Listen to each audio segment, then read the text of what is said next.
So by the way, all of you are muted because we just want to control the sound.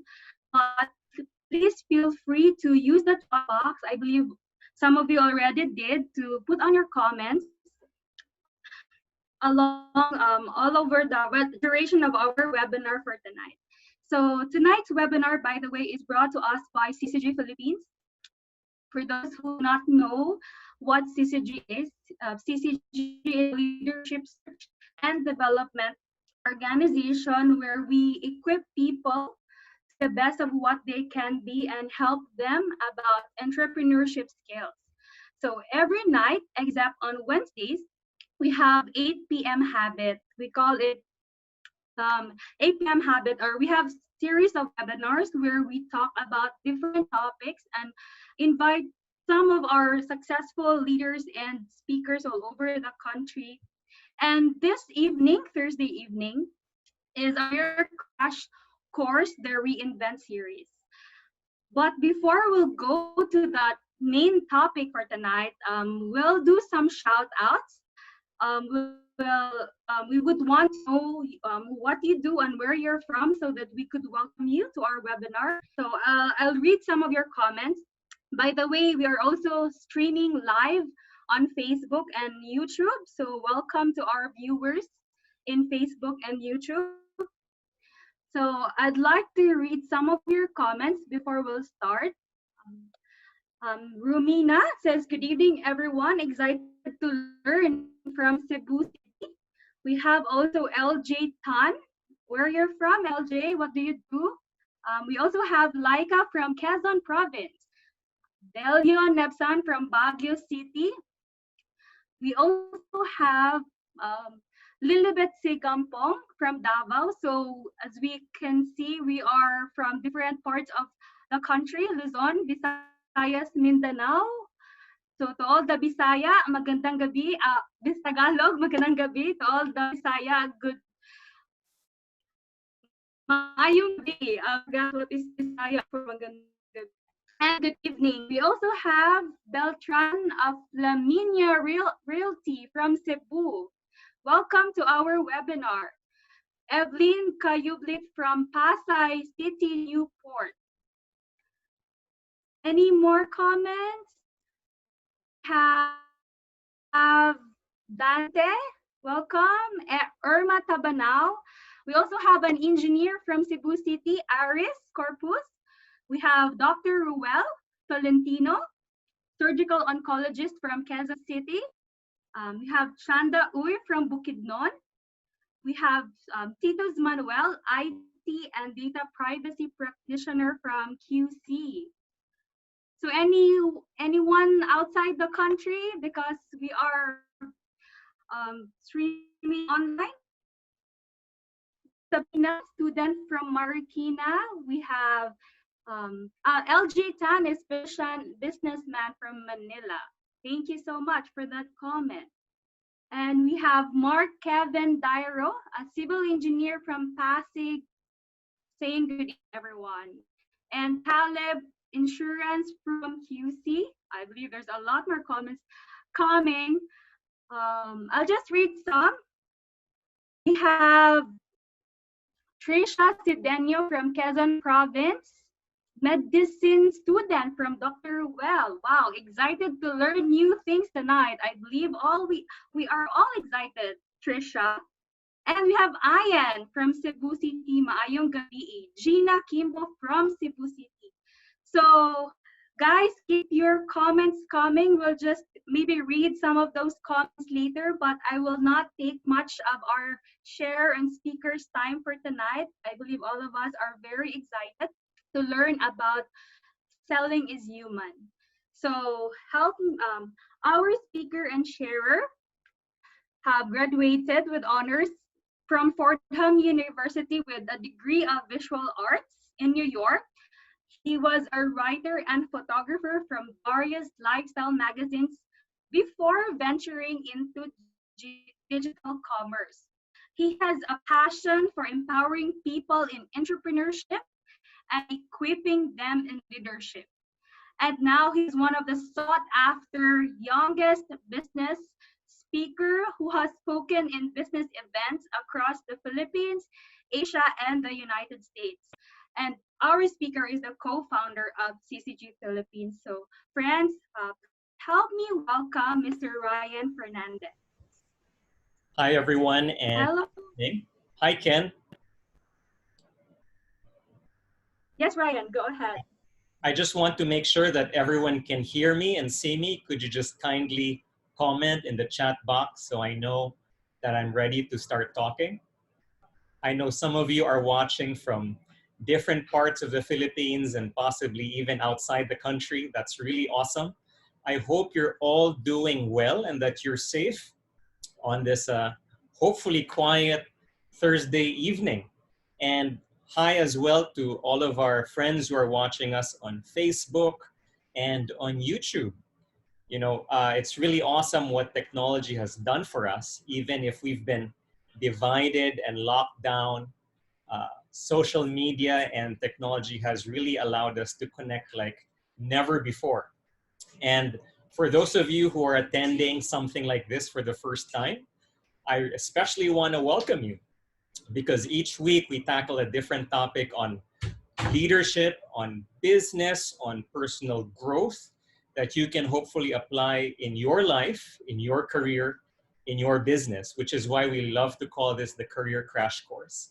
And all of June, we've been talking about how you can reinvent yourself in the quote unquote new normal because so many things have happened, so many things are still happening, and I think a lot more things unexpected will happen.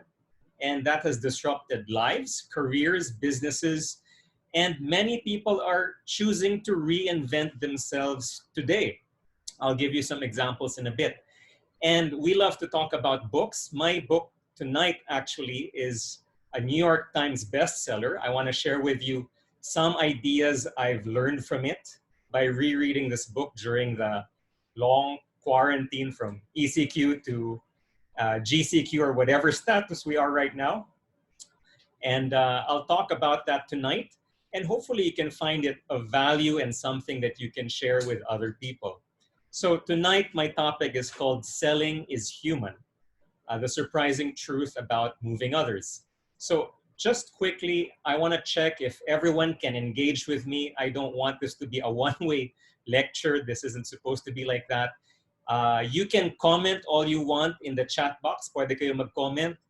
And right now, I have a very important question for you. Who is into sales right now? Who is doing sales in their line of work or had a background in sales before? Sino sa inyo?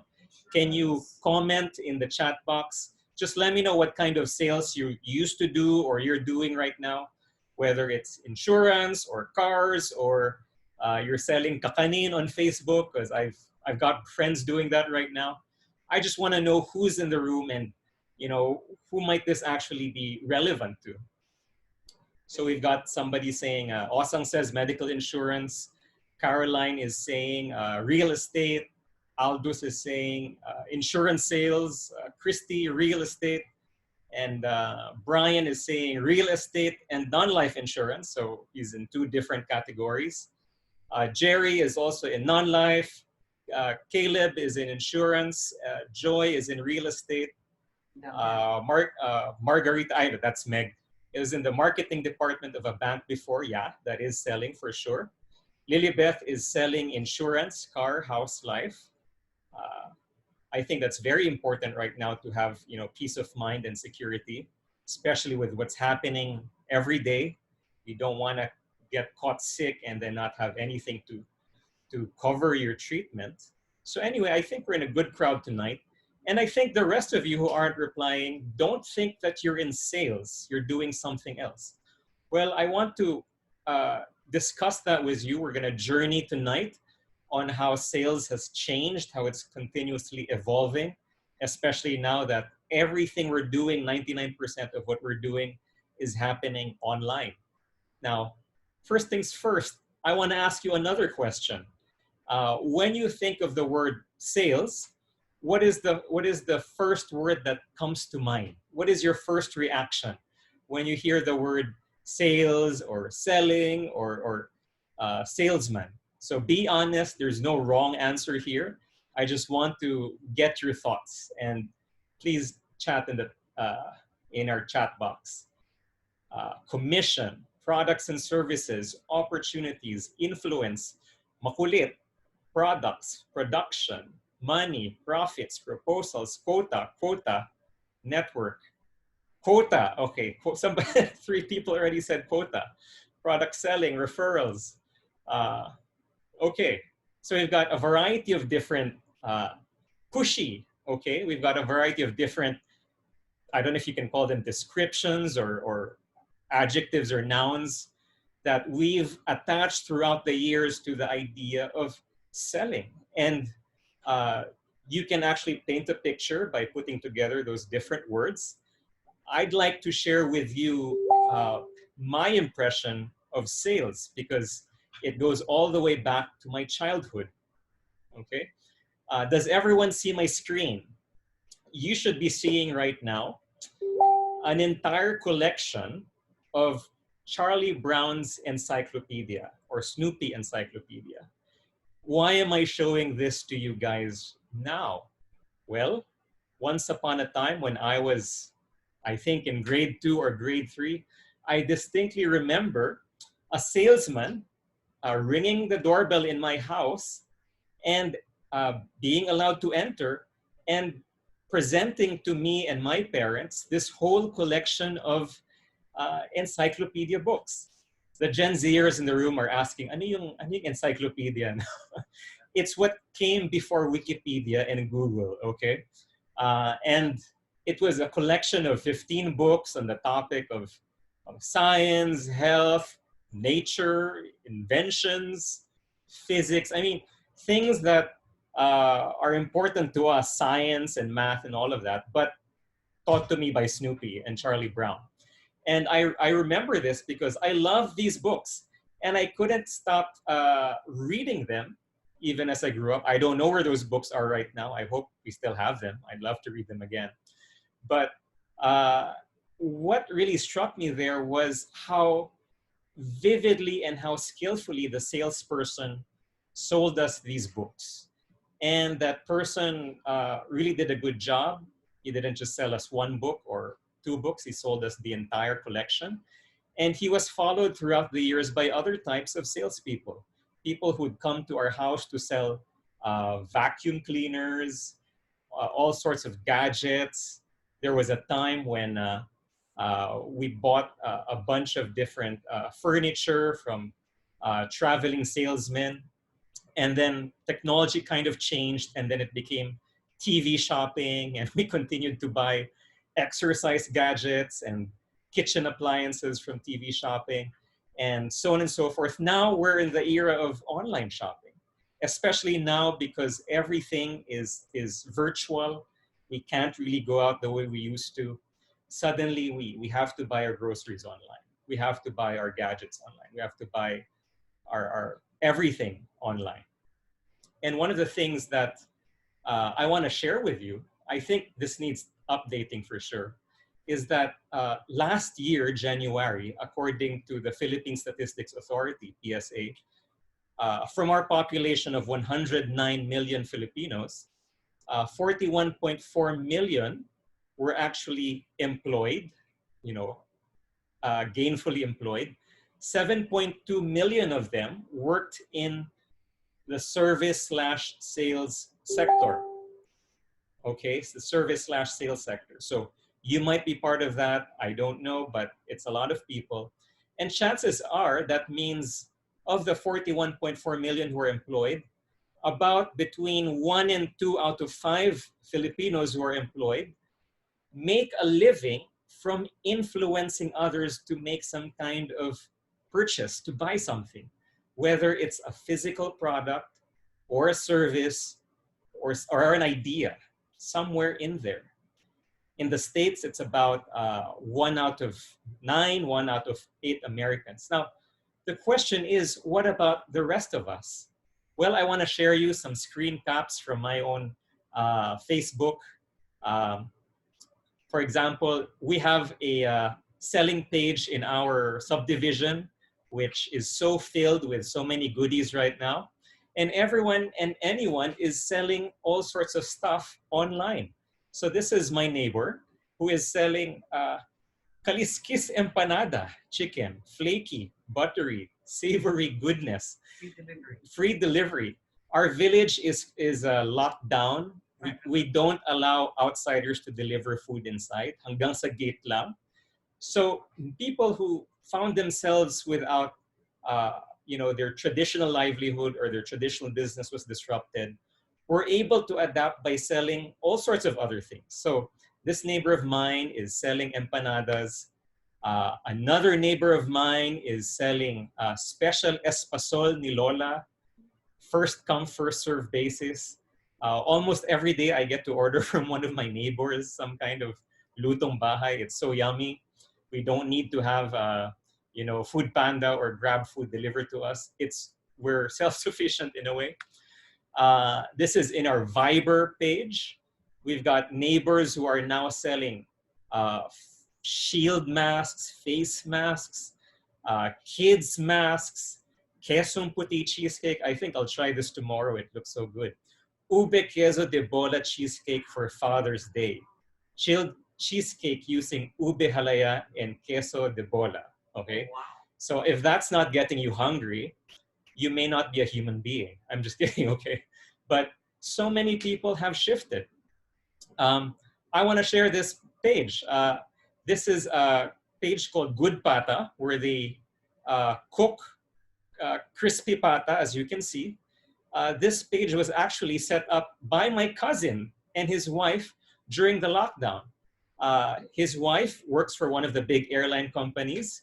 He works for the sister company that's in real estate.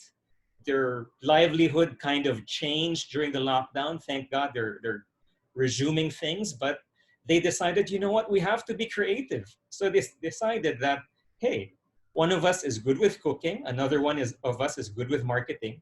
Why don't we sell crispy pata? Okay. And last time I was talking to them, they had something like 70 or 80 orders already, and they live in a condo and everybody's buying from them. And you might be doing the same thing, or you might have friends who've decided to do something like that as well. It used to be that when we think of sales, it was just for a certain kind of people. But today, my message, or the message that I got from the book, is the rest of us, the 4 out of 5 Filipinos, are also in sales. Whether you're a full-time salesperson in your company, or you're a self-employed salesperson, or you're promoting stuff intentionally or unintentionally by sharing it on Facebook, on LinkedIn. If you're on LinkedIn, you're selling yourself. You're trying to look for a job, you're promoting your service.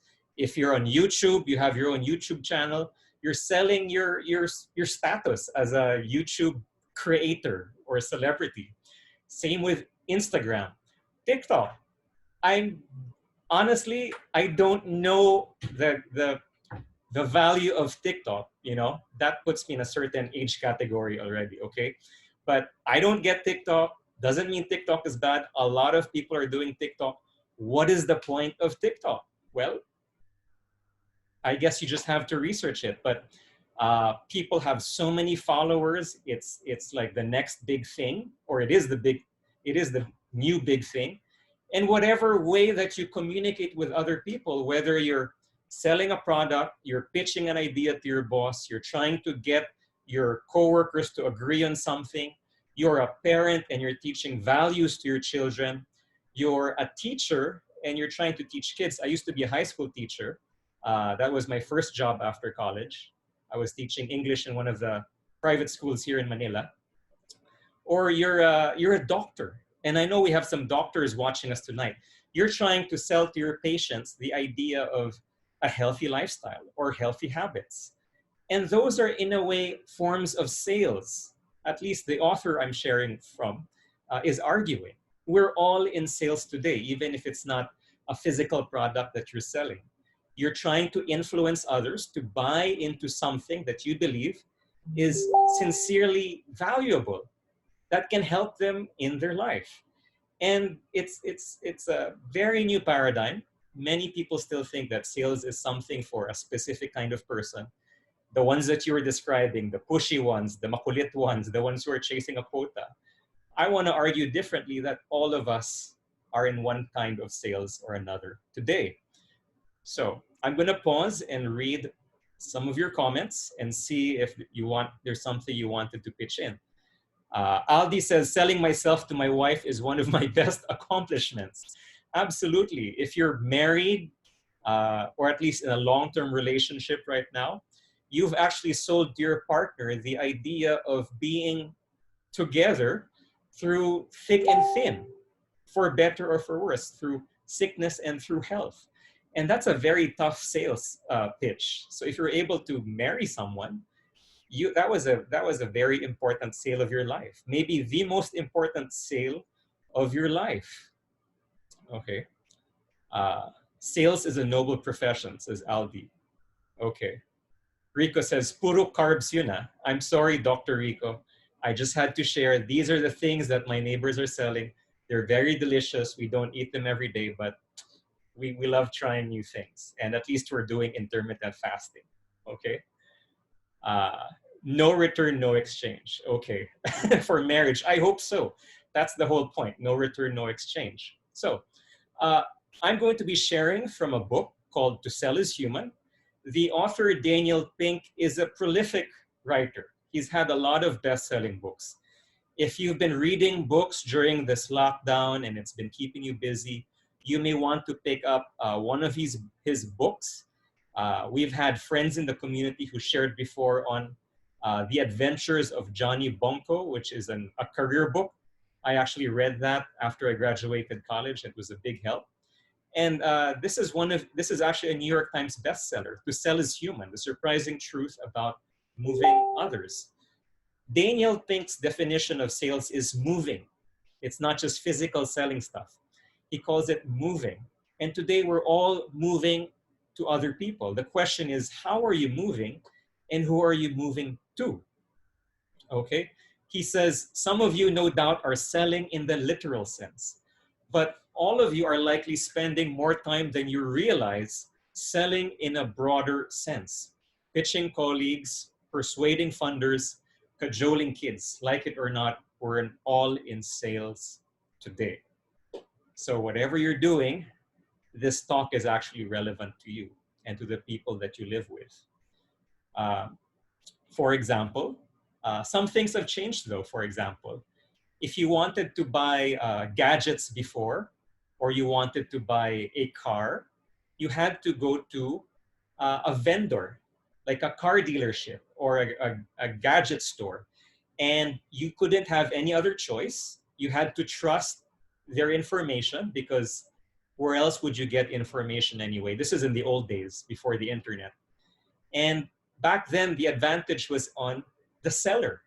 You had to trust the seller. You had to hope and pray that they were being transparent with you and that you were getting a good deal. When I used to do photography. I have a bunch of camera equipment with me. When I started shooting for commercially, I had to buy my equipment from Quiapo.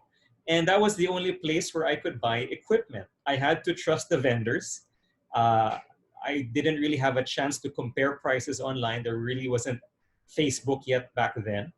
And did I make a good purchase? I didn't know. But today, if you just wanted to buy a phone or a gadget or a PlayStation or a car or watches, you don't go directly to the store. You check online. You go to forums. You ask friends. You go to Facebook and you say crowdsourcing. There's a Facebook page that I follow, which I find really fascinating. It's called Best of Manila. And you can ask for anything there. What is the best kakanin in Manila? What is the best song for weddings right now? What is the best camera equipment? And you'll have many people giving you firsthand experience of what they think are really good suggestions. And they're doing it free of charge. They're not there to sell you something, well, usually. and they're just there to contribute to the community. So if information is so free and so democratized these days, the power isn't with the vendors anymore. The power is with the buyers. So if you're here and you're selling something and you're trying to hide and control information like we used to do, good luck, because people are smart, people will research, people will find ways. What's different now isn't that we withhold information. What has changed today is that we curate information. We curate, C-U-R-A-T-E. Uh, if any of you have been to either a history museum or an art museum, you'll notice that you'll have different works side by side, and they're displayed not randomly. There is purpose to the way that they're arranged. There is a specific person, he's the curator of the museum, who decides how to lay out the artworks. And there is a reason to that. There's a reason why a landscape painting should be next to another landscape painting, which should be next to the painting of same painter, and so on and so forth. When you go to a museum and you look at curated art, not only are you looking at the art piece, you're looking at the art piece in a very special context, which makes you appreciate the art more.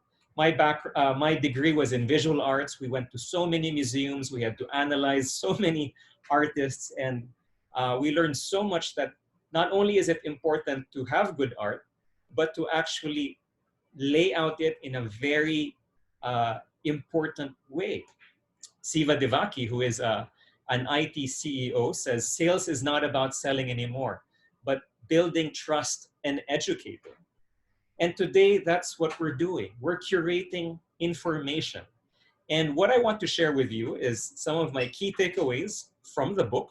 You may agree with it, you may not. It may make sense to you, it may not. But I'm sharing from this, and I learned so much, and hopefully you'll decide to pick it up, or at least go through the YouTube of the author and apply it in whatever that you do, and hopefully walk away being better for it.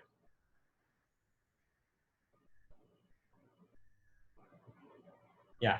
So one of the main ideas that we're going to talk about tonight is the ABC of sales.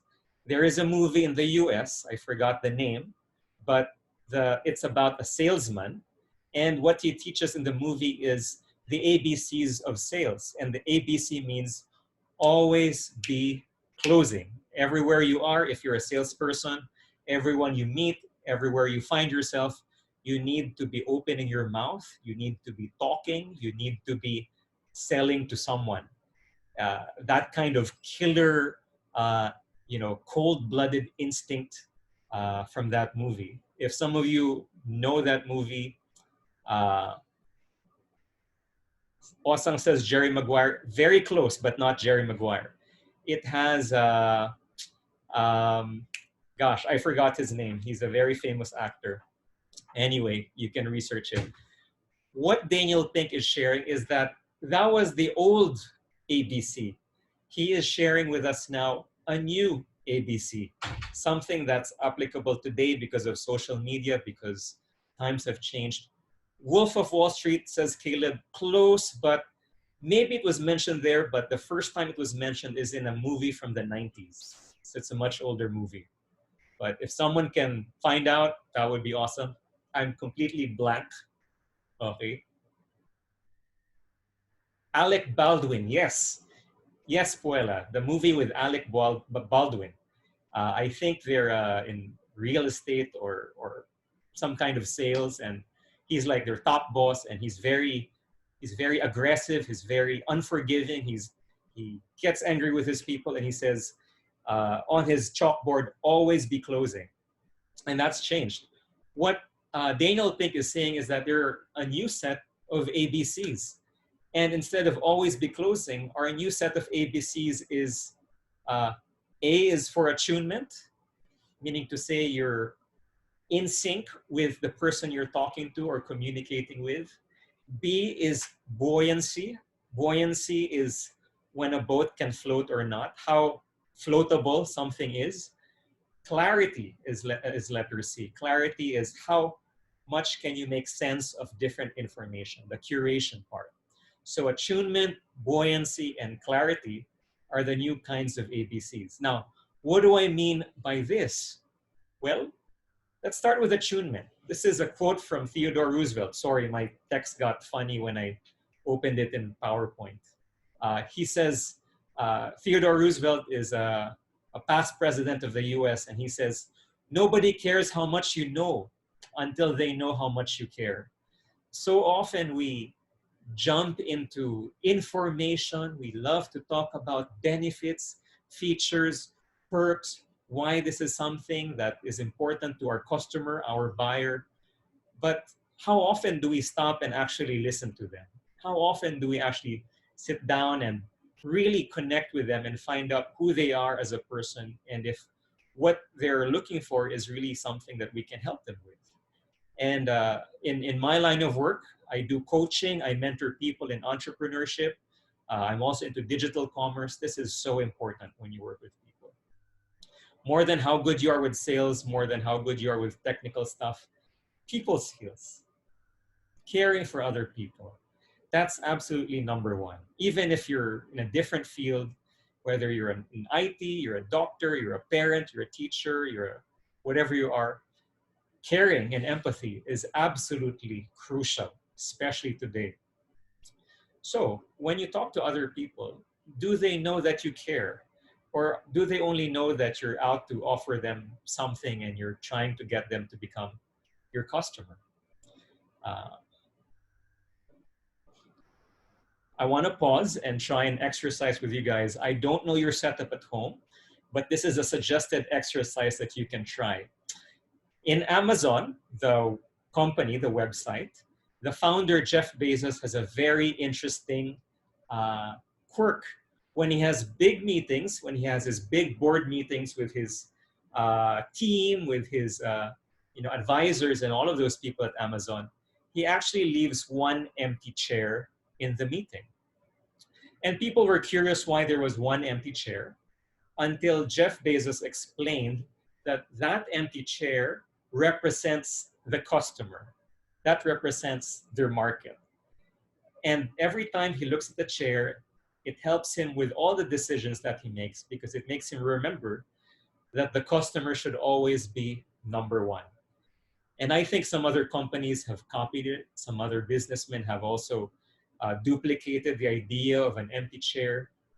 But whether you're working at home or you're back to the office, it's always important to keep your customer, your clients in mind.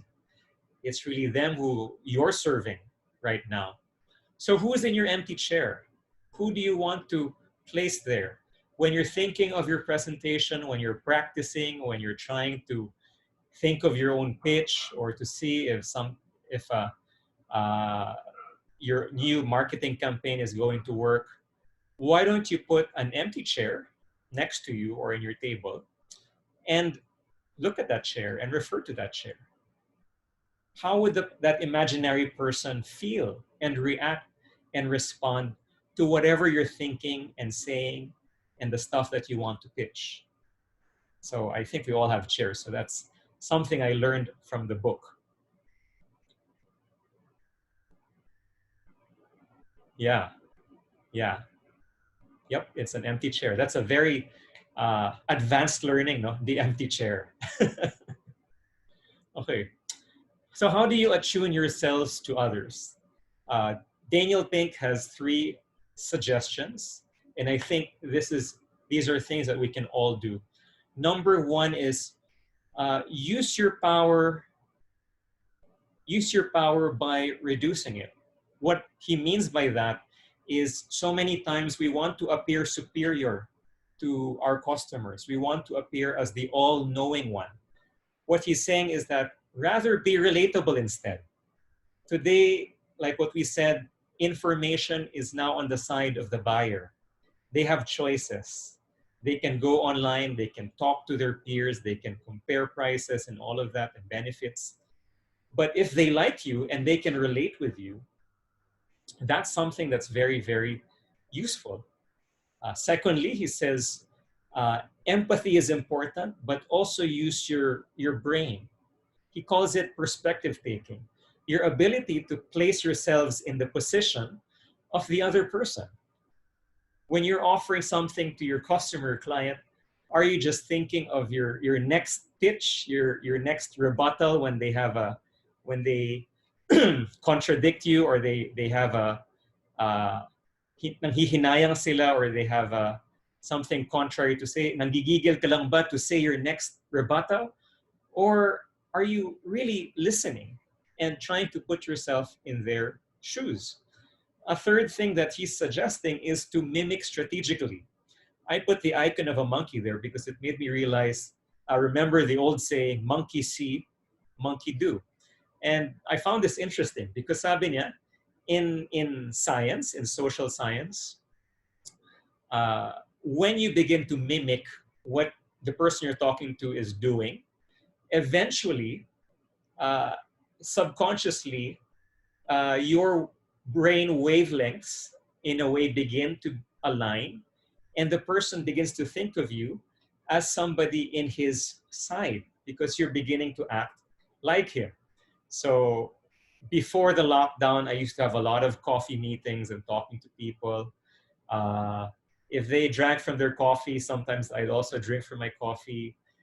If they crossed their legs, I'd also cross their legs, my legs. If they leaned, I would lean. Not each movement, but just very subtly and occasionally. Uh, and just strategic mimicry. If I'm talking to a lady and they applied lipstick, I will not apply lipstick. That's one thing I can't emulate. But it just lets you know that it goes back to a very instinctive primal level, the way that we connect with others. Before we started talking, before we started evolving to talk, our monkey brains, our lizard brains were engineered to relate to other people just by body language. Isn't that fascinating? Now, we won't go into the whole topic of power poses tonight. That's a whole different story. But another thing that I did not learn from the book, but I found very important when I talk to people, especially for the first time, is the concept of form. Form. Form. Now, what is form? Form are four things I want to talk about with a new person to show that I'm interested in learning. It helps me keep track of what I know about the person. Form F is family. So, ilan kayo sa pamilya, pang ilan ka, ilan ba kayo magkakapatid, panganay ka ba, bunso, nasan yung nanay mo, things like that. And I think us Filipinos, we're so chummy when it comes to asking about family. Always occupation. So what do you do? Anong line of work mo? You're a doctor pala. You're a call center agent. Oh, you're a financial advisor. So that sort of things. R is recreation. So what do you do during your spare time? Because, well, right now every day is spare time, no? But when you're not working, what's your passion? What keeps you busy? Oh, I love watching Netflix. Oh, I love gardening. Oh, I'm just focused on my kids. I love teaching my kids new lessons.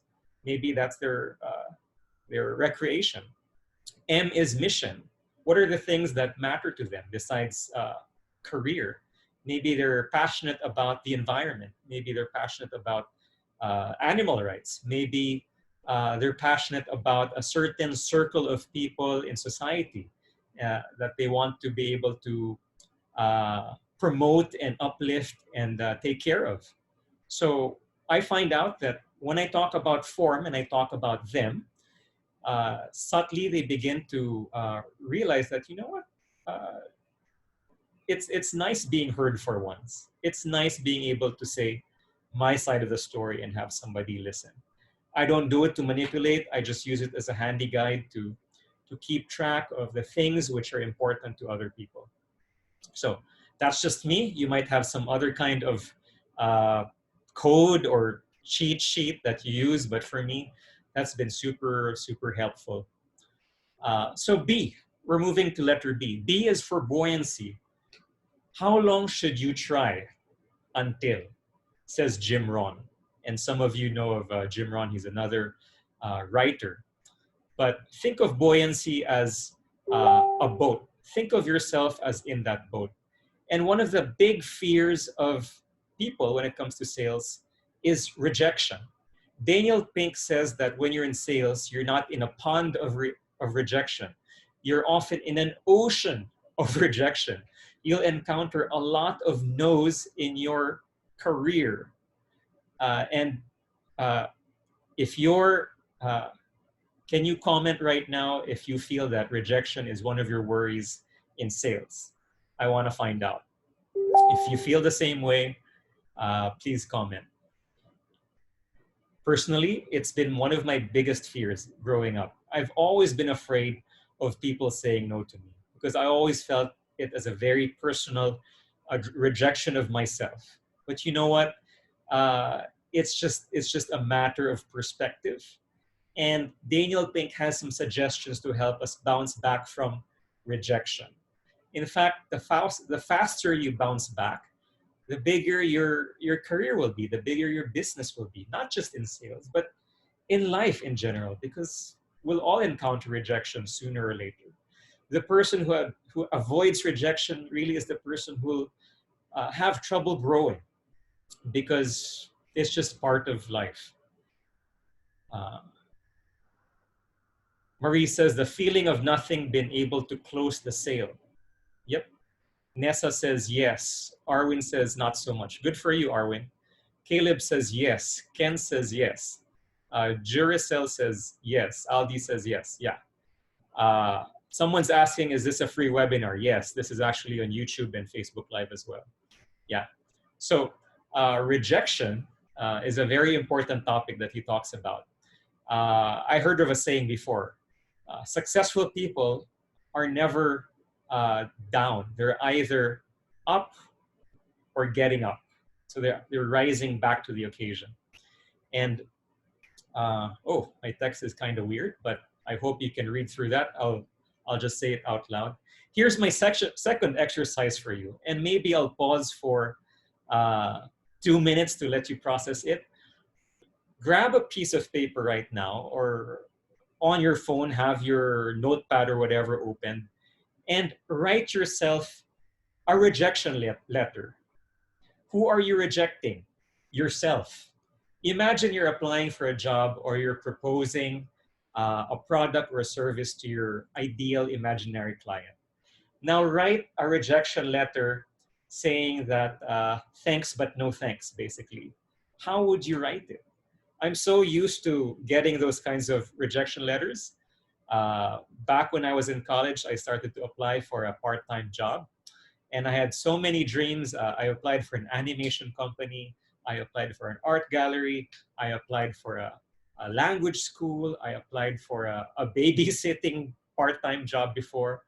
And a lot of times their returning letters, if they ever returned at all, went something like, after careful consideration, or we regret to inform you, or we had many qualified applicants, but, or however.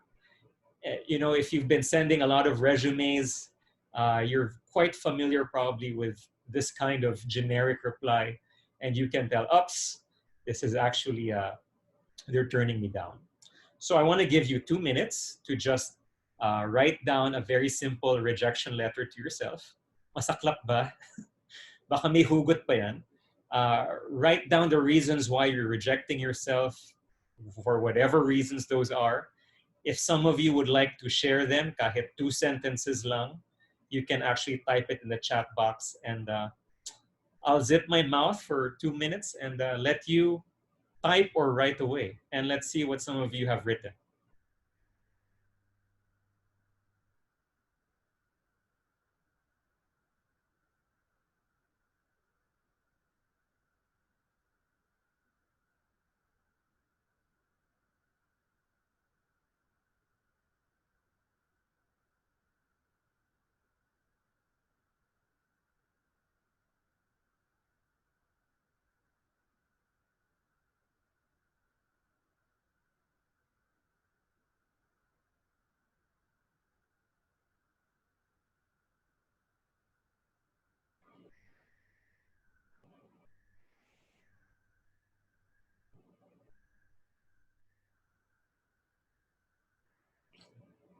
Yeah, Matet says, I'm laughing out loud.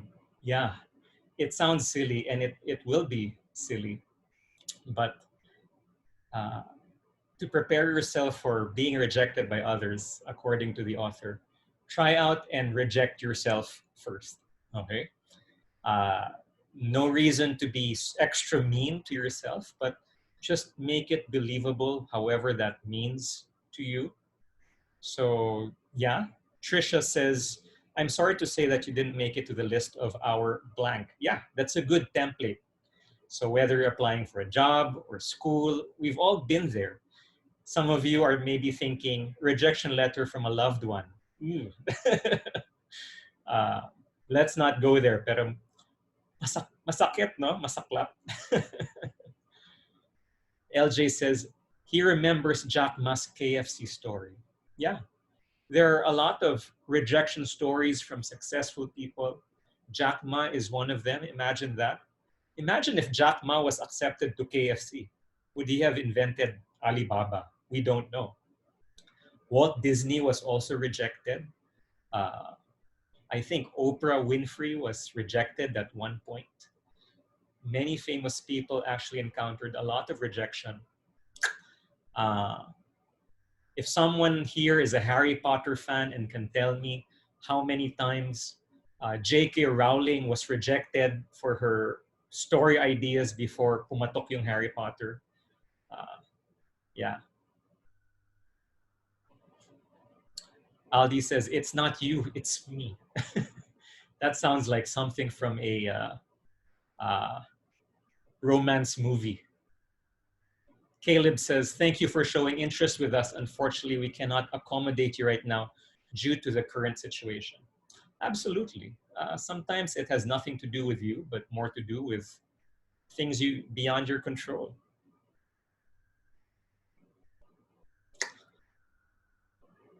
Yeah, I agree, Osang. Jackie Chan, Stephen King, a lot of famous writers were not instant hits right away. They went through a lot of rejection. Yeah.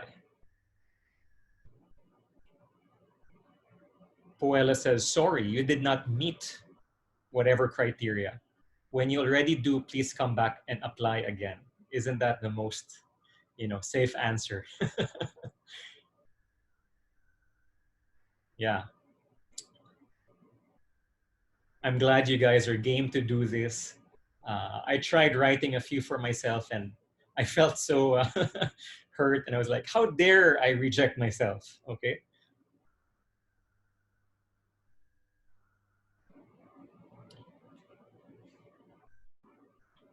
I don't know if Ken Rose can read from our Facebook or our YouTube comments. Jonel, if you're Jonel is our IT guy here. Jonel, if you can post some of the answers, that would be great as well from YouTube or Facebook. Better luck next time. Yeah, yeah. Some of the rejection letters are just very short. Suzette says, sorry, you are overqualified for the position. Yeah. You don't know if you're supposed to be insulted or flattered when they say something like that. Uh, Trisha says, Meryl Streep said she was too ugly for a role, but look where she is now. Yeah, absolutely. Yeah. Okay. Or from Facebook, Jonel. It's a no for me. Yeah. That's what we see in the TV with all the talent shows, diba? It's a no for me. It's a yes for me. Uh, but that's kind of like the shorthand way of saying you don't fit what we're looking for right now. Yeah. And the nice thing is that I think there are many examples as well of people who kept their rejection letters, even if they became wildly successful, they kept their rejection letters and they used that as a way to drive themselves, to remind them to never give up. Aldo says, sorry, you are too handsome for the role in an advertisement. Yikes. Yikes. You are too handsome. What a curse. Hard to be you, Aldous. Okay. Thank you for everyone who put in their answers. You can continue that at your own time and make it even longer. One of the reasons why Daniel Pink recommends this kind of exercise because not only does it help you see the perspective of somebody that you're applying for or pitching to, but you can become aware of some uh, uh, traits of yours or conditions of yours which may not make you ideal for the role or to make your service ideal for them at the moment right now. Yeah. So it's a bit of reflection. Yeah. So some suggestions from our author on how to become buoyant. Number one is, well, some suggestions before, during, and after uh, you're with your client, with your customer, to help boost your confidence, your buoyancy. Before, he says, or at least I'm translating it as, be Bob the Builder. For those of you who have kids or you're familiar with the cartoon Bob the Builder, he's a cartoon character, he's a construction guy or a carpenter.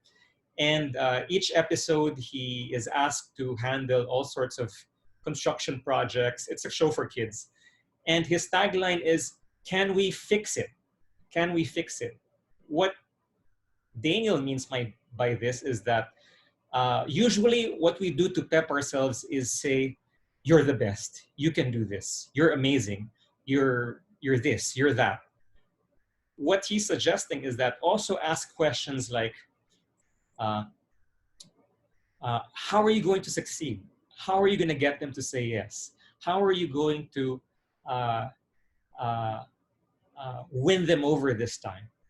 He's suggesting those questions because not only does it build you up, but it forces you to think of solutions, if that makes any sense.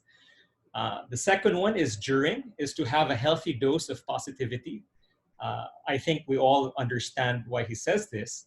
He actually has a ratio of positive to negative. I won't talk about that anymore. It's too technical. But he says, make it healthy, meaning to say, don't be overly, positive in the sense that you're in fantasy land and if someone says no, it's going to crush your dreams. Okay, have a healthy dose of positivity. Uh, in my business community, we talk about expectancy, and expectancy is different from blind faith, wishful thinking. Expectancy is having a good attitude that whatever things turn out to, whether now or eventually, as long as you persevere, you're going to get what you want. It's a numbers game. Finding the right people is a numbers game. Finding the right prospects is a numbers game. And the only way that you can lose is when you quit.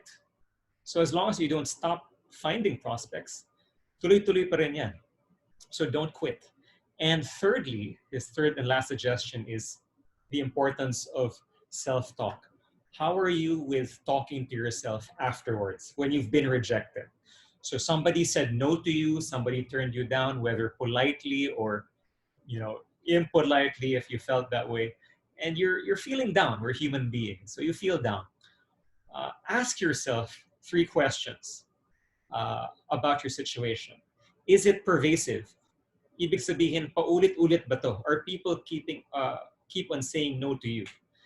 Number 2, is it permanent? Will it permanently ruin your chances, your life, your well-being? And third, is it personal? Did they say no to you because of who you are as a person, or is it merely because they don't need your service right now, or they're not looking for a product like yours right now? So answer those 3 P's. And if your answer is, well, no, sometimes I get clients, sometimes I don't, then you shouldn't feel bad. Is it permanent? No. It's just one client. It's just one contact. There are more out there. Is it personal? No. They were just not in the market right now. So that should give you some perspective and help you bounce back from a rejection. And that's something that I found useful in my business as well. Here's an example. There are people, and I've been guilty of this, when I get rejected, the script going through my head is, this is all my fault. I can't sell anything to anyone, and it will never get better. Who has ever felt that way before? You felt like uh, you were so bad at sales, you could not sell ice to somebody living in a desert, okay? Something as silly as that. Uh, it feels like you are just this incapable of selling even to the easiest person. We've all been there, most likely. Now, his suggestion is uh, switch that kind of frame and say these kinds of statements instead. Not this time, maybe next time. They just weren't in the mood today, but not everyone will feel that way. And lastly, they aren't rejecting me at the moment. They just don't need what I'm offering right now. Isn't that important these days? There's so much negativity in the world. All you have to do is scroll through the news, go through social media. Many of these things are basically beyond our control. But one thing that is always 100% in your control is how you react to things.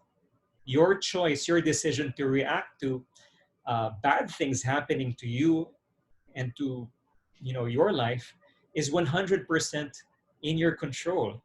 If you choose to make it a part of a negative script, you're completely right. If you choose to make it part of a positive script, you're also completely right. So you're right anyway. So it's up to you. So why not choose to think positively? Let me pause and read some of your uh, comments. Nanette says, for me, rejection is the most challenging part in sales. Will not stop trying, never give up. Yeah. Matet says, after I made an assessment of myself to work longer on my job, I rejected myself in working so very hard. It is not worth it to reject myself to work longer hours. I'm glad you're seeing that, Matet. Suzette says, I am singing Bob the Builder. I don't know the theme song, but I'll look it up on YouTube afterwards. Chad and Jovi are saying, we regret to inform you that after a careful consideration, you have not been able to make it in our shortlist. Yeah. Suzette is saying, powerful word, next. I love that. Next. If someone says no to you, next. And Nanette says, 7 habits. Yeah, yeah, absolutely. Let's move on. We talked about A, B. We'll talk C naman. C is for clarity. Robin Sharma, who is an author, says, clarity precedes success. How will you know where you'll go if you can't see in front of you? You need to have clarity. If you're in the Philippines and you want to fly to the US, you need to have a game plan. If you live in Manila and you want to go to Cebu, well, maybe not now kasi lockdown, but if you want to travel, you need to have clarity of how you'll do that. And that's a very important part of sales as well, or moving others. If you have clarity of purpose, if you know your why, if you know the why of the product or service that you're representing, it's easy to express that because you live it, you breathe it. Here is my third and second to the last exercise. I told you I wanted to make it interactive. Actually, this is something that you can do afterwards, but if you're ever overwhelmed with information, Daniel Pink suggests finding the 1%. What do I mean by this? For example, uh, Apple computers. There are so many ways of describing the benefits and features of Apple. It has this many gigabytes, it's sleek, it weighs this amount of pounds, it is this thin, the color display is this many colors, the memory is like that, the cloud storage is like this. You can describe so many details about Mac. But you know what Mac's slogan was for a very long time and why they were such a big hit in the US and around the world? Their slogan was just one phrase: think different. Think different. They could have talked to people about their benefits, their features. They did. That came later on. But their message to everyone, and the one that they wanted people to remember, was think different. If you're if you're part of the 1%, you're the renegade, you're the rebel, you're the genius, you're the outsider, you're the outcast, you're the misfit. You want a Mac. A Mac represents you. That was their slogan for a long time. Okay, how do you create clarity? How do you help your customers, your clients, see things the way you see them, or to see your product, your services in a brand new light? Well, Daniel suggests 5 different frames. Parang salamin, meron kang frame. Here you can help them wear 5 different kinds of eyeglasses or contact lenses so that they can suddenly see things differently. So I'm going to share with you these 5. I don't have much time to go through everything. But for example, you have the less frame. Did you know that the more options you give somebody, the more overwhelming it is and the more difficult a decision it will be for them to choose something, to make a choice. They'll have analysis paralysis. If you sold them 20 different kinds of Coca-Cola, good luck. How many types of Coca-Cola do we have? 3, something like that. IT people, how many types of Lenovo or what are the other HP laptops do we have? A bewildering amount. How many types of laptop does Apple have? They have MacBook, MacBook Pro, MacBook Air. That's it. Tatlo lang. Okay. I forgot the story, but in another book by Malcolm Gladwell, I think it's Outliers, I may be wrong, or David and Goliath. He talks about why there are so many different kinds of mustards, but in most shelves, only one type of flavor of ketchup. And that tells you a lot about people's feelings about certain things. The less you give, the better. Number 2, the experience frame. When we love sometimes to talk about features and benefits, yung nitty-gritty na mga services natin. What he suggests actually is that people like experiences. We're human beings. We're visual people. We like to imagine things. So if you're selling a car, you can talk about your car's features to death to your customer, or you can help him imagine how it feels to be riding in that car. Oh, the seats are so comfortable. The leather, very nice. It's such a nice car that you'll never hear the engine. Swabbing siya. The steering is so smooth. And it's like you're floating on a cloud. That's helping people with an experience instead. The label frame. I call this the self-fulfilling prophecy. When you give a label to other people, chances are they will conform to that label. So if I were to call on our MC Ken Rose and tell you, you know what? Ken Rose is the best MC that we've ever had in our webinars. She's cheerful, she's eloquent, she's very professional, she's such an excellent communicator. Guess what? Ken Rose is going to try and fit into that frame, into that category. She'll try to fulfill that prophecy. So if you're trying to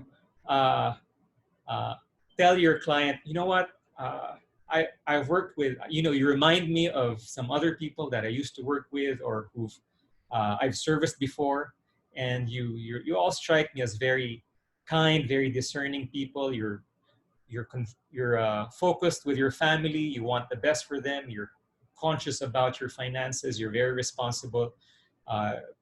People like you, I know, are very good with investing in the right things. Let me help you understand how you can do that here.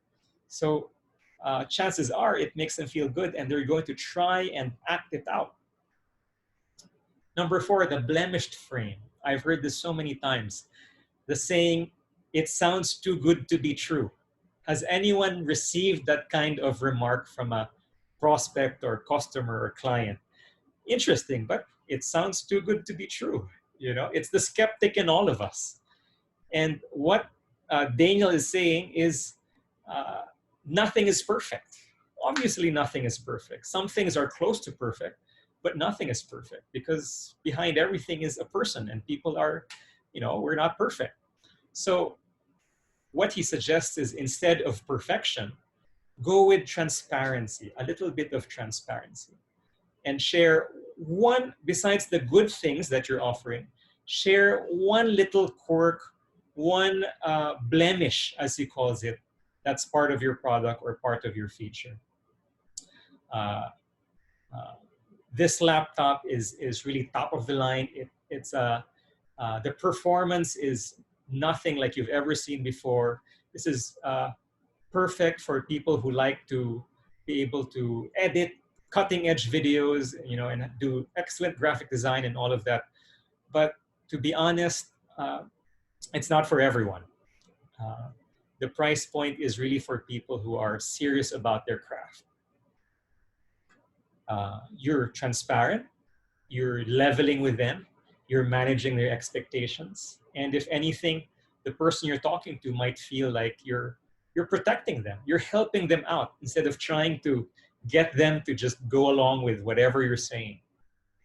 And the last frame he's suggesting is the potential frame.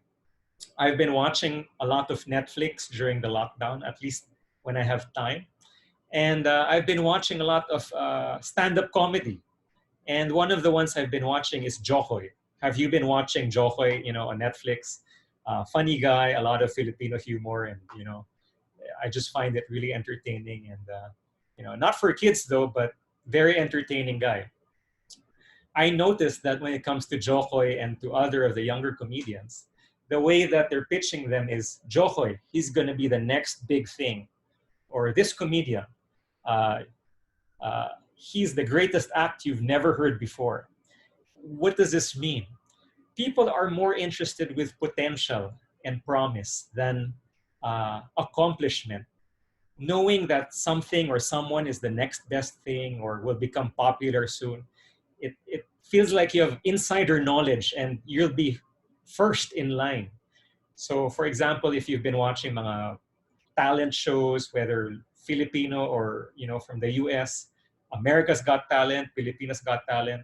Some of you might be fans of some underdogs. You were cheering from them from the very beginning, and it just feels good when that underdog suddenly becomes famous, breaks out, and you can say, "I knew this person would succeed. Sabi ko na nga ba, patok to." And it feels like you were with them the whole way. You had a buy-in in that. So same thing, potential.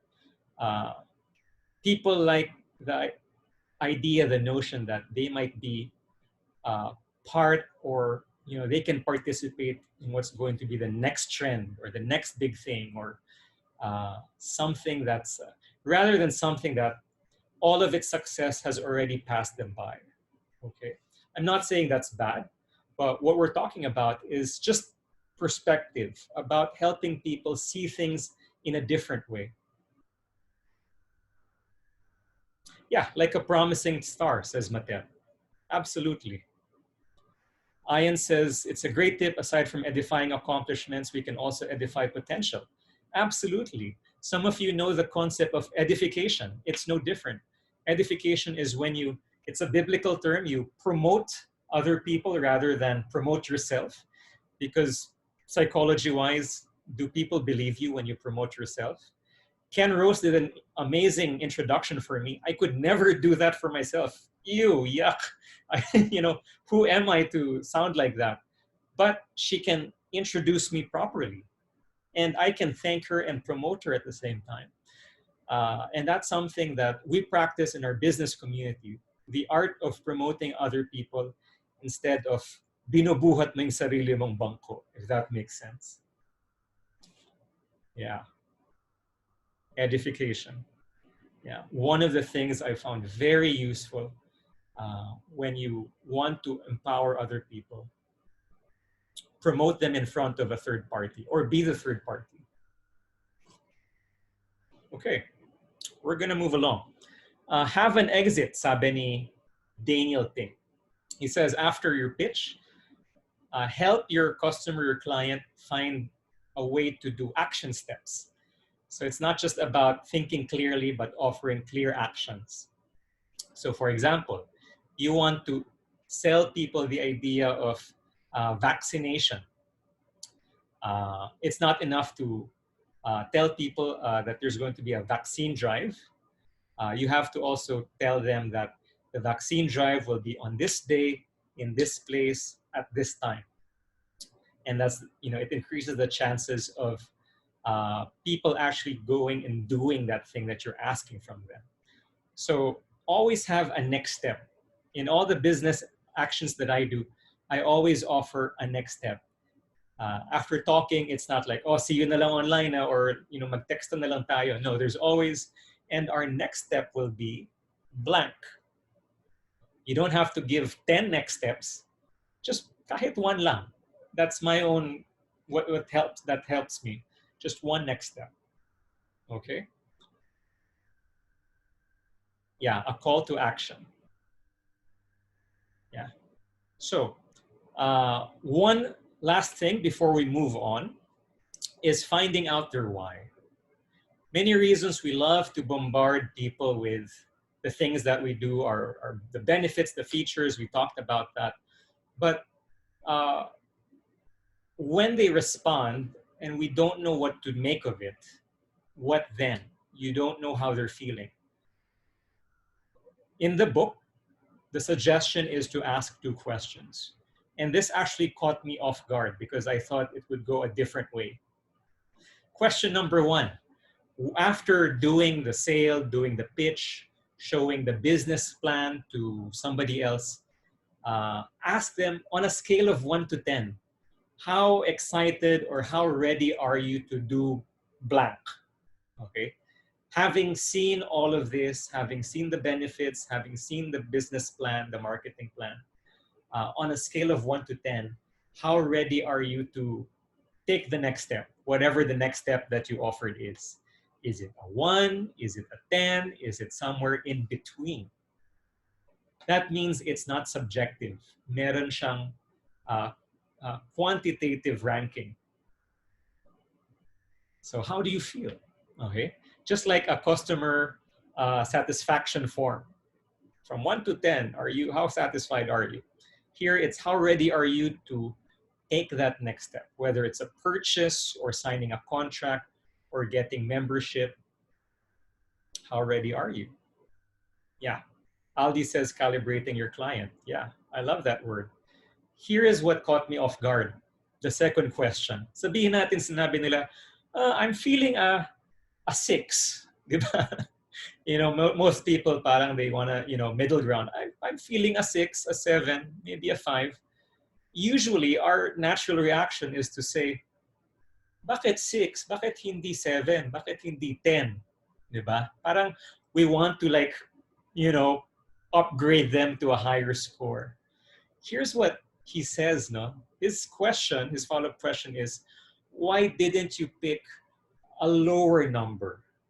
So if they said, I'm feeling like a 6, his follow-up question is, why not a 5? Why not a 4? And their answer to that is the reason why they need or they want your service. You found out their why. Well, I chose a 6 because, I sort of, it makes sense, practical siya. I want to save money. I want to make money at the same time. I want to be healthy. I just don't have enough information yet. But that's why it's not a 5 or a 4. They actually gave you the reason now and to help, to continue the conversation. So on a scale of 1 to 10, and then why didn't you pick a lower number? Bakit hindi 2? Bakit hindi 1? Okay. And I love in the book, he has an example then for if you have a child and you want your child to study, from a scale of 1 to 10, how excited are you about doing your homework? And then your child says, 3. Okay, ang follow-up question is, why not a 1? Well, you force your child to now justify and explain why they want to do their homework kahit na level 3 lang. well, required pa rin kasi. Or, well, I don't want to be left behind by my classmates. And now they have their own reason. You're not trying to give them a reason. They actually have their own reason and they get to defend and now justify their reason. And when it comes to people defending their own reasons, their own decisions, they fight for that instead of you trying to convince them they're already convinced. And for people like me who are shy, we're not pushy, I'm not like a pastor salesman, I, I'm so thankful it's not about being pushy or being about, aggressive and cold-blooded in that kind of regard. You can be a listener instead. Yeah. Uh, I forgot why I shared this, but I think it has to do with uh, uh, helping people take action steps. Yeah, that was it. For example, did you know that Starbucks has a secret menu? There are items that aren't in their menu that you can order. And you can go Google online, you just type Starbucks secret menu, and you will find all sorts of items like unicorn frappuccino or birthday frappuccino. It's color pink, it's color rainbow. And it's not on the menu, but you can ask them to make it for you. And they have written there how you can do that. So just an example of action steps. Yeah. Okay. Uh, we're gonna move past na ABC and move on to some other things. No? One myth that Daniel Pink likes to debunk is the myth of being an extrovert to become a good salesperson. My belief growing up was just like that salesperson who sold us that Charlie Brown encyclopedia, and the salesperson who sold us a vacuum cleaner, and the salesperson who sold us some gym equipment at home. Kailangan maboka ka. Kailangan extrovert ka. Kailangan salesy, outgoing people person ka. To some regard, it helps to be a people person. But here's what Daniel Pink found out by talking to psychologists and to social scientists. He says the ideal salespeople are not extroverts. In fact, uh, they're not introverts either. They are ambiverts. Kung spectrum siya, if it's a spectrum, one side is really extroverted, the other side is really introverted. You draw your energy, you recharge by being alone. Extroverted, you recharge by being with people. There are ambiverts, people who are somewhere in between the spectrum, who can go both ways. You can adapt. You're comfortable around quiet people. You can manage with talkative people. You're okay with parties. You're okay by yourself. You can adapt. And I think that's a really, uh, really uh, surprise to me, because I really thought that you had to be like the aggressive salesy kind of person to become successful. This reminds me of a friend that I have who she's not a complete introvert. She's somewhere between a 5 and a 10 when it comes to being introverted. But she is kind of, mellow and not shy, but a gentle soul. And she had a lot of customers in her sales business before.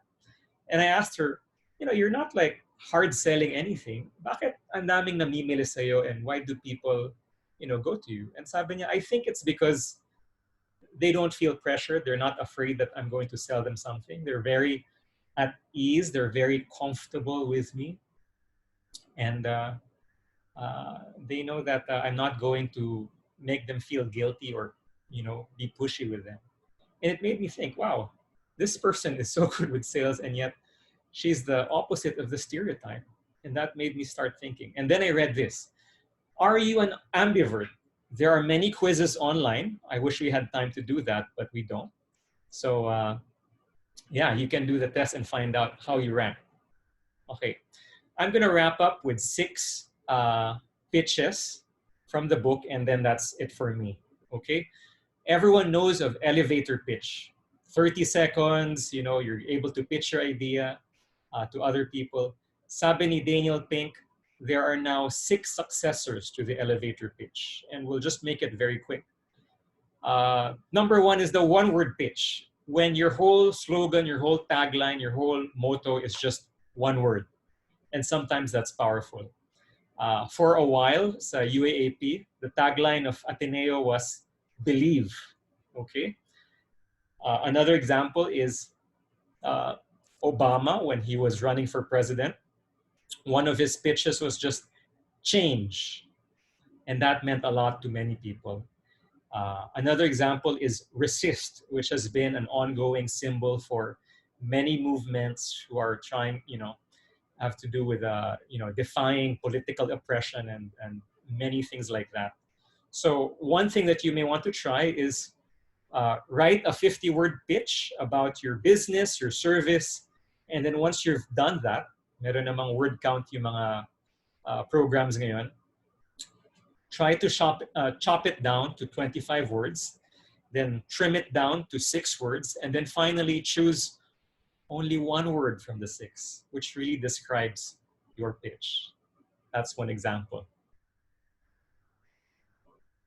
Somebody, yeah, people are saying, Animo Lasal, go Tigers, sige, mag-away kayo dyan. Basta kami believe. Yan. Okay. Second pitch is the question pitch. This is something that I've come across occasionally. My example here is, are you better off now than 4 years ago? That actually was taken from a political debate in a previous election. And for the presidential debate, the 2 people who were debating, one of them asked the audience, are you better off now than 4 years ago? Napaisip yung mga tao, and that's how he won the elections. That was Reagan, so it was a long time ago. Another pitch is from a news show in the US. For a long time, this news show started by saying something like, it's 8 o'clock. Do you know where your children are? It went something like that. So it was so catchy. It was part of, you know, pop culture back then. And I'm sure there are Filipino examples. And if you have some ideas, feel free to share. So use this if your arguments are strong, or better yet, find some new arguments. Number 3, the rhyming pitch. Okay, mahilig ang mga Pilipino sa ganito. Kailangan nag-rhyme palagi yung mga pitch na, yung mga slogan natin. Come elections. Rhymes are helpful, actually. They help our brain, because when we rhyme, somehow the processing of our brain, it's easier for our brain to process things. It's more fluid. So in the US, there was a much quoted saying from a trial case of a murder, see O.J. Simpson. They were trying to see if he is an athlete from the US, a celebrity, if he was the murderer of his wife, there was a remaining glove in the crime scene. Ang naging tagline noon was, if the glove doesn't fit, you must acquit. And it was so successful, it was so catchy, he got acquitted. Another saying in the US is, don't be a wacko, or that should be wacko. Don't be a wacko, stop tobacco. And when I was growing up and in school, they were trying to teach us to eat healthy. It's a science class. They taught us, go, glow, and grow. I don't know if you ever encountered that, but for kids, we were taught that there were certain vegetables and fruits that would help us go, get energy, glow, like, you know, have better complexion or something like that, and grow. So ask yourself, when you have food in front of you, is it food that will help you go, glow, and grow? Are there local examples? Definitely. You can share in the chat box any examples that you have. Let's get it on, Pansit Canton. Yes, it's more fun in the Philippines. Yossi Kadiri. Yeah, I was thinking that. Yossi Kadiri. Number 4, the subject line pitch. Everybody's received email. This is it, Pansit. Yep, that's another one. there are certain, what he means by this is that there are certain small taglines, subject lines in your email that the moment you see the subject line, the subject header sa email, you're curious enough to click it, whether it's actual email or it's spam, but it gets you curious. Um, for example, uh, here are 5 ways to lose weight, something like that, or uh, 8 ways to get a client. I get a lot of newsletters like that from different websites, and they always go with lists. So he says 3 things which will help people read your email: utility, practical yung topic, yung subject. Pangalawa, curiosity, find a way to get them, to be curious about what they're going to read. And third, how will it benefit them?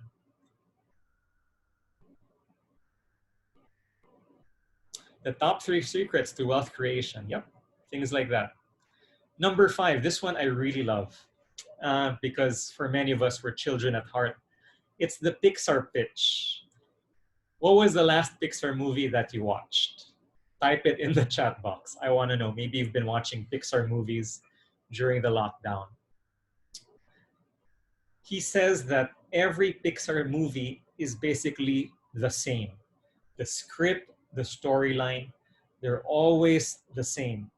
And it's that kind of standard template which makes Pixar movies magical and special and memorable to many of us, whether it's Toy Story or Bug's Life or uh, uh, Cars and, Up, Nemo.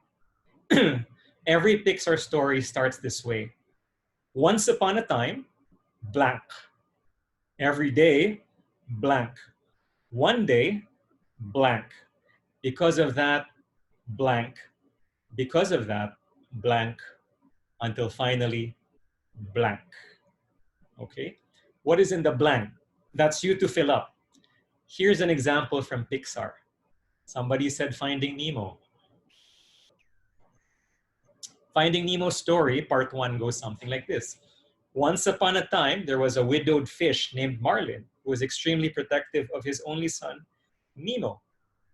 Every day, Marlin warned Nemo of the ocean's dangers and implored him not to swim far away.